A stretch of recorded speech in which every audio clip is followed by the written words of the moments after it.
La principal razón por la que las personas no son felices es porque se complacen insanamente en sus sufrimientos, dijo el maestro, y contó cómo, viajando él cierta noche en la litera superior de un vagón de ferrocarril, le era imposible conciliar el sueño porque en la litera inferior había una mujer que no dejaba de gemir.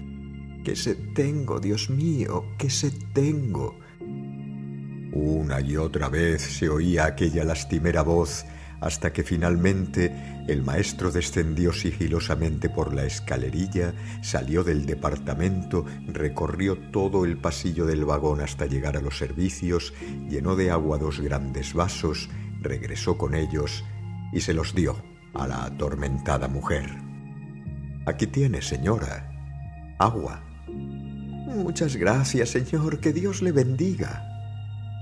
El maestro volvió a su litera, se acomodó en ella y ya estaba a punto de conciliar el sueño cuando de pronto oyó de nuevo la lastimera voz. «¿Qué sed tenía, Dios mío? ¿Qué sed tenía?». Este texto del libro Un minuto para el absurdo de Tony de Melo nos muestra que el sufrimiento es una actitud evitable e innecesaria. Atrás quedaron todas las teorías que defendían los cambios mediante el sufrimiento a la vista de que se consiguen mejores resultados con el amor. El sufrimiento es confundido muy a menudo con el dolor, con el que tiene claras diferencias. El dolor, según el diccionario, sensación molesta experimentada por una parte u órgano del cuerpo transmitida al cerebro por terminaciones nerviosas sensitivas, es sentible, entre comillas. Se nota inequívocamente, afecta directamente al cuerpo y además es producto de una marca o señal que hace apreciar el origen del mismo. El dolor es físico, es irrespetuoso con las personas y afecta a todos, sea cual sea su nivel evolutivo o intelectual. El sufrimiento se refiere a otra cosa, según el diccionario, sentir un daño moral.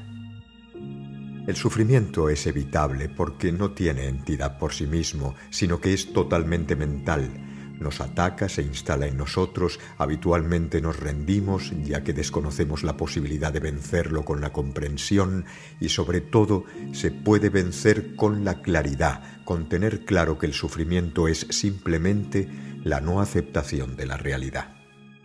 Si yo sufro con cualquier situación, la que sea, es porque se opone a mis deseos, a mis ilusiones, a lo que yo quisiera. Es porque está en contra del yo ideal o del yo idea.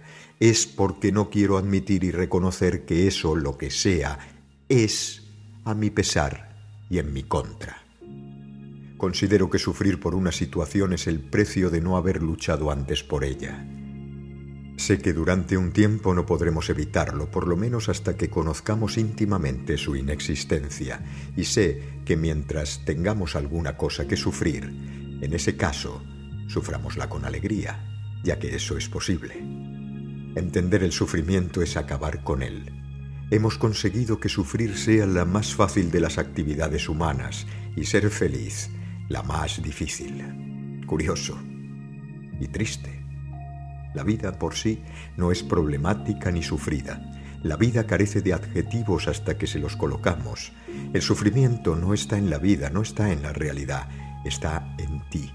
El sufrimiento solo vive en una muy pequeña parcela del yo confuso. El sufrimiento es una obra de la mente. Veamos un ejemplo.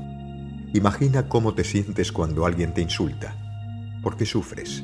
El insulto no es más que una palabra que se la lleva el viento. No se puede tocar, no puede hacer marca, no existe. Si alguien te insulta y no tiene razón, simplemente te desconoce y se ha equivocado. ¿Qué cambia de ti si una persona que te desconoce se equivoca al emitir un juicio? ¿Acaso no sigue siendo la misma persona, aunque el otro se equivoque con una palabra? Además, piénsalo, nadie te trastorna. Te trastornas tú a ti mismo. Sería una lástima que dejáramos en poder de los demás la capacidad de hacernos felices, de hacernos sufrir, de permitirnos tener o no esperanza. Tony de Melo entendía perfectamente todo esto. Me permito citaros textualmente párrafos completos.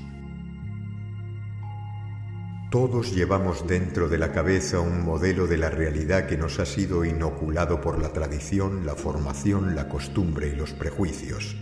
Cuando los sucesos de la vida y la conducta de las personas que están a nuestro alrededor son como el modelo, permanecemos tranquilos y nos parece que todo marcha bien, pero cuando no son como el modelo, nos alborotamos por dentro.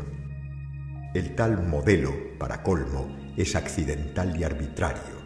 Cae en la cuenta de eso y nada volverá a trastornarte. El trastorno personal, mi sufrimiento, no viene de la realidad objetiva fuera de mí, sino del precondicionamiento dentro de mí. Quita el condicionamiento y el trastorno desaparece.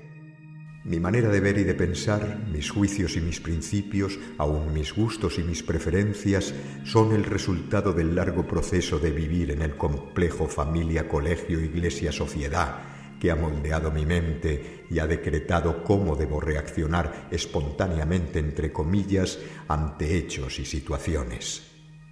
Reconocer que mis sufrimientos vienen de mí mismo es el primer paso para remediarlos. Hay algo que te hace sufrir a ti y sin embargo le hace sufrir a otra persona. Eso quiere decir que la causa del sufrimiento no está en la realidad objetiva, sino en tu manera de percibirla.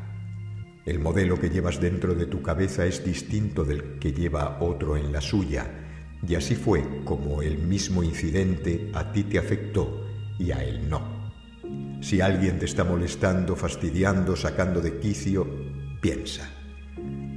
¿Cuándo le has dado permiso para que te moleste, te fastidie o te saque de quicio? ¿Con qué le has dado poder sobre tu vida? ¿Le has entregado la llave de tu libertad y ahora te diviertes cuando él te divierte y te fastidias cuando él te fastidia? ¿No es eso? Pues, valiente persona estás tú hecha. Echarle a otros la culpa del propio malestar de uno es un escape, un mecanismo de defensa psicológico, un tratar de quitarse la responsabilidad de los hombres y echársela encima a los demás. Un hacerse la víctima inocente e indefensa que nada puede hacer más que sufrir pacientemente lo que otros despiadadamente le echan encima. Si has de tomar medidas para contrarrestar el sufrimiento que te ha producido o pueda producirte, tómalas y arregla el asunto de persona a persona. Pero lo que no vale es quedarse sentado sin hacer nada más que quejarte a los cuatro vientos de la injusticia de que eres objeto y pretender que te tengamos lástima y te demos la razón. De ninguna manera. Todo lo leído explica convincentemente la necesidad de revisar nuestra forma de actuar con respecto al sufrimiento y la nula necesidad de persistir en esa actitud. Con la honradez que debe caracterizar a todos los buscadores, preguntemos dentro de nosotros, desglosando cada uno de los tipos y motivos de sufrimiento que padecemos, cuál es la realidad que se esconde tras ellos. ¿Qué busco con ese sufrimiento? ¿Qué espero recibir a cambio? ¿Por qué no paro la incesante conversación del sufrimiento en su búsqueda de encontrar justificaciones? He averiguado que muchísimas veces se usa el sufrimiento como chantaje para que los demás se fijen en nosotros. ¿Será ese mi caso? ¿Estoy buscando que la gente no se fije en mí, sino por cuánto sufro, por lo desgraciado que soy, por lo cruel que es la vida conmigo? ¿Será que pretendo llamar la atención con cualquier motivo y he aceptado este como bueno? ¿Debo seguir buscando otro motivo por el que sufrir? Después de lo escrito sobre el sufrimiento, después de intentar aclarar lo que no es sufrimiento, ahora quiero decir que hay otro tipo de sufrimiento que hemos de distinguir con perfecta claridad y que es un sentimiento creativo, enriquecedor, útil y necesario. Este sufrimiento no es inaguantable porque tiene un sentido comprensible en donde se remansa. Con un poco de atención y honradez se pueden distinguir. Si fuésemos capaces de entender las enfermedades y el sufrimiento como procesos de transformación física y psíquica, ganaríamos una visión más profunda y menos desviada de los procesos psicosomáticos y psicoespirituales, y empezaríamos a darnos cuenta de las muchas oportunidades que ofrecen el sufrimiento y la muerte del ego. Para las culturas tradicionales, la enfermedad, el sufrimiento y la muerte son manifestaciones de la sabiduría inherente del cuerpo, a la que basta con rendirnos para alcanzar áreas de percepción capaces de revelar el verdadero fundamento de nuestra existencia terrenal. Este sufrimiento se podría considerar como la puerta que permite el acceso a otro plano. Por eso, es un asunto delicado consolar a los demás, sobre todo si no nos lo solicitan, porque se puede estar eliminando la oportunidad de descubrimiento y aprendizaje que les aporta. El resistirse a la vida en su irse abriendo al devenir origina un gran sufrimiento. Cuanto más cerca está el hombre del grado de evolución que le permitiría percibir la voluntad del ser con mayúsculas, más le atormenta la negativa de su yo egoísta, que no quiere ceder el sitio, ni obedecer, ni abandonarlo todo al ser. Y es aún más desdichado si, al no comprender el sentido de los repetidos asaltos del ser, se cree obligado a soportar valerosamente esa tensión. De esa forma, no se da cuenta de que su actitud heroica y apasionada es justamente lo que engendra su sufrimiento. No hay palabras que separen los dos estados de sufrimiento. Solamente el sentido afinado sabe distinguirlos. Hay pequeños y sutiles matices. En el primer caso sabemos, aunque no queramos reconocerlo, que es más una cabezonada o una rabieta lo que nos hace seguir sufriendo. En el segundo caso no hay motivo, nada que pueda ser el nacimiento del sufrimiento. En el primer caso no hay un resultado, nada que justifique haberlo pasado.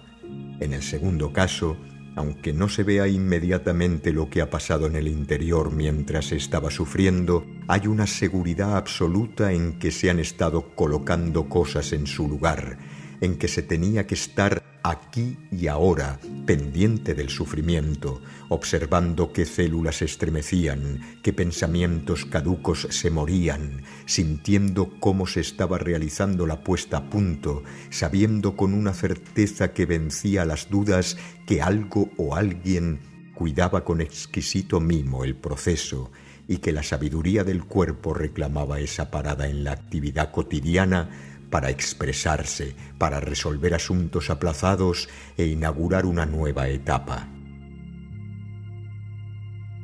En el primer caso siempre hay arrepentimiento. En el segundo caso siempre hay paz. Te dejo con tus reflexiones.